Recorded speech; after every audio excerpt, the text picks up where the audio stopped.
Good to go? Good morning. My name is David Mattern. This is Harrison Heist, Hunter Paquette.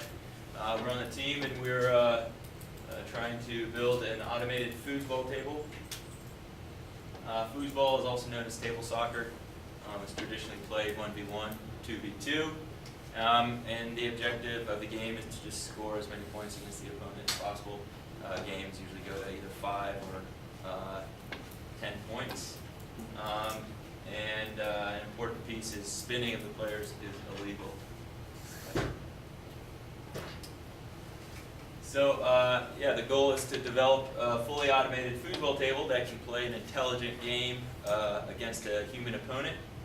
And our constraints are that we need to be able to sense the ball wherever it is on the table automatically, and know where our computer players are as well. Because spinning is illegal in the game, we decided to have that be a constraint for us as well. So the computer players must have a limited range of motion to avoid the spinning.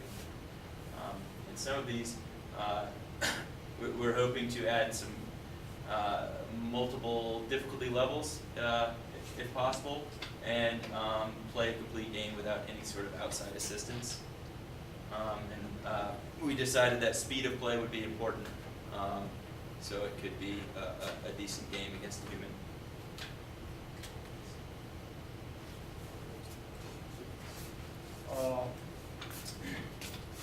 All right, for our problem solution right now, we've gone through a few iterations, but currently we've settled on a system with a different rod assembly than what's on the table now. For the robotic system, we're going to completely replace it and build up from a lead screw into inside of 2 other tubes that we'll see later a picture I can explain better. And that's going to be powered by 2 separate motors, one for feeding the lead screw back and forth, that will be linear motion, and one for actually turning one of the outside tubes to actually kick. And this will all be trying to integrate together and hopefully on one side to stay out of the way of the human player. As for ball tracking, we'll be mounting the camera on top of the system. That's pretty straightforward. I'm going to explain more of that later. And go over the diagram. So this is a rough system diagram. Here, obviously, hopefully, once it's assembled, we'll actually have pictures of the product. But right now, these are the individual rod assemblies. We'll have 4 instances of everything. Basically, we're building one rod assembly with a motor, with 2 motors and encoders. That's going to be replicated 4 times for each playable rod for one side. So this is a linear motor that's going to be rotating the lead screw that will feed the bend back and forth, and then there'll be a drive belt connected to one of the outside tubings here that will come down to another motor that will turn and actually turn the players to kick. This is all being watched by our camera up here, tracking the ball and communicating with the microcontroller to move the motors accordingly. So I'm in charge of ball tracking, and I'm going to be using the Pixie 2 webcam for it, which has its own built-in color tracking. It's going to determine the trajectory and also predict ball bounces, so we can intercept the ball, and it should also calculate the time, how fast the ball's going, so it can time it correctly. And for rotational, I'll be outputting a 0, 1, or 2, which means either down, keep your feet down, keep your feet up, or hit the ball. We'll have to go a little bit farther than the down. And then a number of steps for the horizontal part of it.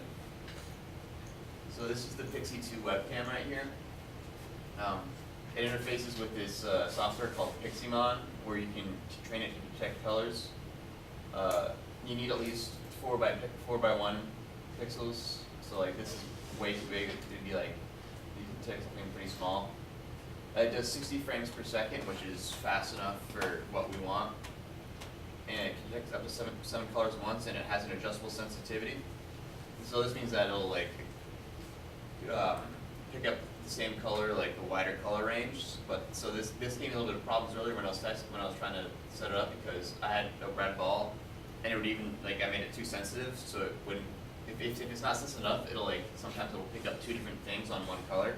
So you have to increase the sensitivity to make it only pick up one block, but if you do it too much, it'll pick up other things. Like when I was using red ball, it also picked up my hand. So that was giving me problems for a while. But I figured that out and fixed it. So this is part of my Arduino code. It has Pixie has built-in libraries for it that you just download from the website. It gives a XY coordinates of color. The X ranges from 0 to 316 and the Y ranges from 0 to 208. So, and then I'm using the wire library to use I2C to send out data to the KL25Z. And 316 is more than 1 byte, so I did this to make it smaller temporarily, where I just cut it in half. But what I'm going to do is, instead of that, I'm going to send over 2 bytes of data, one that's 0 to 255 and one that's the remainder of what's left over. So I'll get the whole thing over. This was just for an easy way of fixing it for testing purposes. With the wire library, you see it has it has set starts and set endpoints where then you just write over the data. And oh yeah, and so one problem that I had is at the end of it, no matter what, it'll send 3 repeats of the last bit of data for some reason. It'll measure that. So I had to put this in to stop it from doing that, which is just like if the last reading is the same as the current reading, don't send any data. That's pretty much all I did. And this is the code for receiving the data. So I had to use some sort of temp variable here because this doesn't have any solid start or finish points. So I had it from the last slide. The first data set was 255. So when this receives 255 and it has 2 characters in the buffer, which is the X and the Y, then it allows it to receive them. Because what was happening is they weren't synced up because it wasn't waiting to receive data. It was just continuously receiving and it wasn't waiting for anything. So sometimes the X and the Y would be in the same place or they'd be switched. So this way it is synced up now, and I don't have to worry about data being incorrect. And this is the calculating the vector.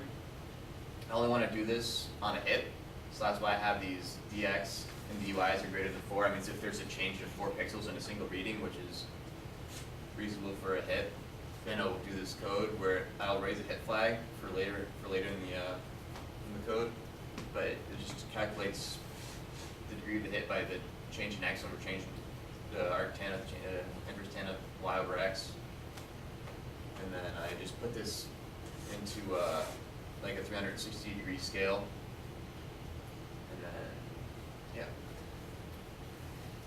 So this is the strategy. So I kind of broke it up into different segments, 7 of them, and this down here, the bottom left corner is where x and y are 0. These are our players right here. So this is the front line right here, and what it's going to be doing is if the ball is in here, it's going to want to stay in front of the ball to prevent people from just shooting it straight up the field. If it's in its section, then it's going to want to go to the ball and hit it towards the goal. And if it's anywhere back here, it's going to want to keep its feet up to prevent the ball from it blocking its own shot. The midline's kind of similar, where it'll go to it, hit it in its zone, and keep its feet down in front of these guys and try to block them. But when the ball's in here, it'll be oscillating back and forth, kind of offset from here to try to cover as much space as possible. And it'll still keep its feet up when the ball's behind it. So the back line is probably the hardest one because that one's the one that's intercepting the hit.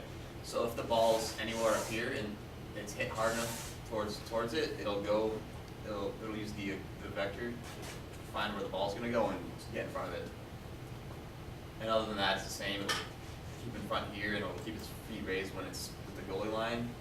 And the goalie is always going to be staying in front of the goal because that's kind of its purpose. We don't want him hanging out over here, so we'll be oscillating in front of here, offset from him.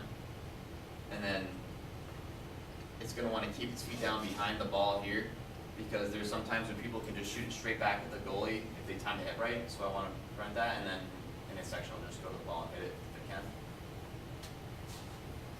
Alright, so this is the intercepting code. This is my subsystem. So pretty much So this is where the hit flag comes in. If the hit flag's one, that means if the ball's hit hard enough and it detects it needs to go block it, and if it's degrees more than 180, which means it's hit towards the back, and if it's in the top 3 sections, which is what that's for. These are just temporary things for troubleshooting for me, but yeah, it'll just do some basic trig to calculate where the ball's going to be, and it worked within 5 pixels pretty much every time, so it's pretty accurate. It goes 0 to 208 because that's the range of the camera, and it factors in bounces off walls, and this right here is to make sure that that's what this is for. It's just some more trig. What's your saying? Yep.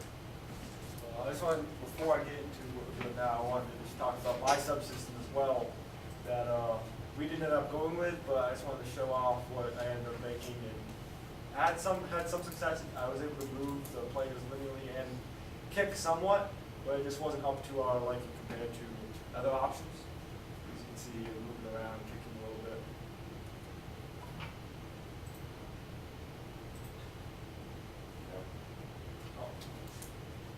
Well, that was just another video of it kicking, actually kicking into the goal. Go back. Okay. So, anyways, what we're actually going with for movement both linearly and rotationally is this rod assembly here, which is all based around this lead screw where it's built off of, and this will be driven by a DC motor at the end. And when this turns, it will feed this nut back and forth as most lead screws do, just like on a CNC machine or any other purpose. You can see it moving right there.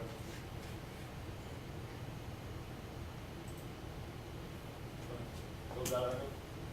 So when this green nut moves back and forth, it will carry this outer gray tubing along with it. This is fixed to this nut here, and it'll move back and forth with it. And it'll be moving down the slot of this blue or turquoise colored tubing here.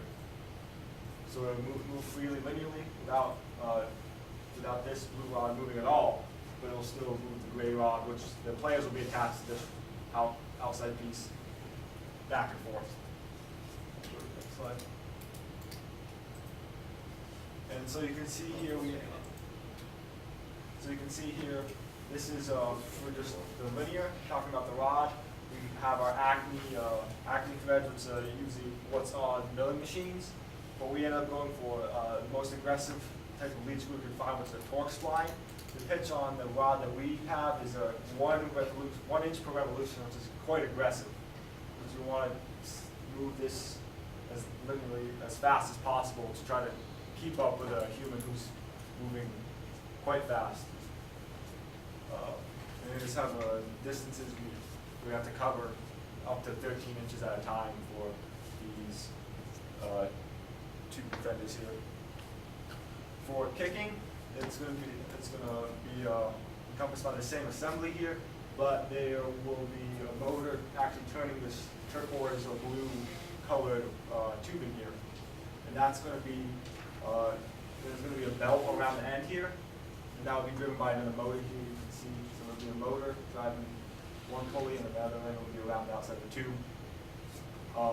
So when this turquoise rod is turned, that green nut there in that slot will also be turned, thus rotating the outside gray rod as well, causing it to kick.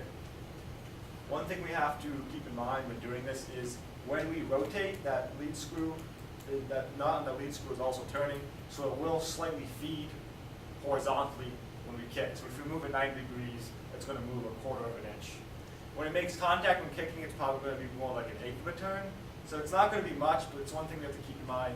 When we actually go to kick the ball, we're slightly moving sideways because of the system, but it's something we can compensate for by just turning the linear motor in the opposite direction at the same time if needed, or having it offset as it comes down or make contact where it needs to.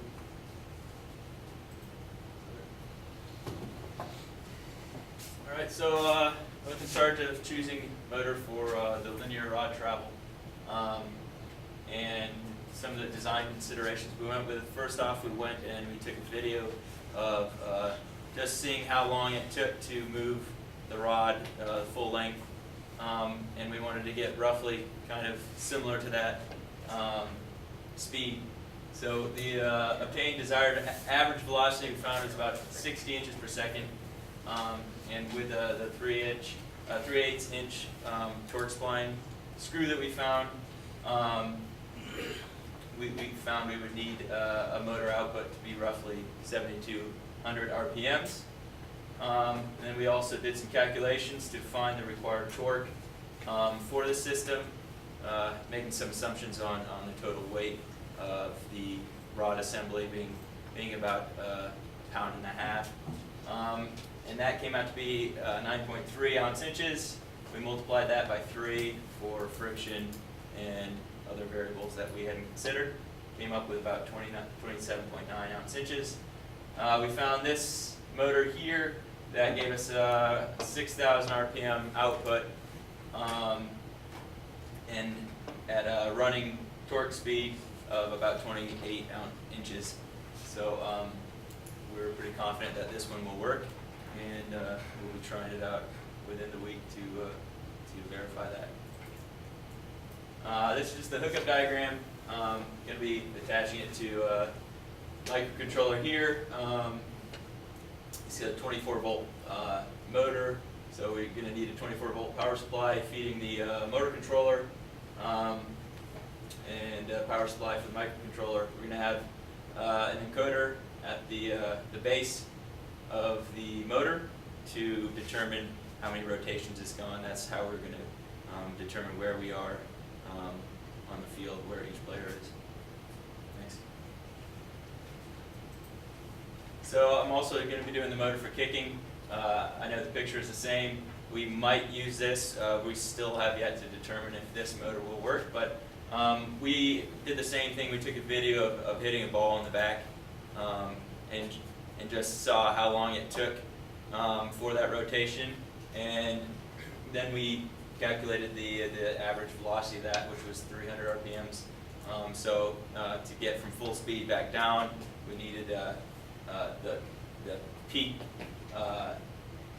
RPM to be about 600 RPMs, and we need a higher torque for kicking the ball. So if we can gear down the motor 10 to 1, we would roughly need an output of 6,000 revolutions per minute. So just looking kind of at the specs for this motor, if we were able to gear it down, we could potentially use this and get the torque we needed for kicking. Oh yeah. So for our budget, we have about $900 in available funds. We got lucky when we got our foosball table. It was sponsored from where we only had to pay for shipping, so it was just $129 for a really good foosball table. The Pixie, the webcam was about $60. The spline lead rod and lead screw was $104. About $100 for the tubing and the sensors, $300 for the motors, and about $200 for miscellaneous. So we're a little bit over our budget, but it's pretty close considering. Yeah, we still have to see how much the motors are. Yeah. And miscellaneous. Yeah, We're not too far off. That's it. that's it. Yeah. Questions?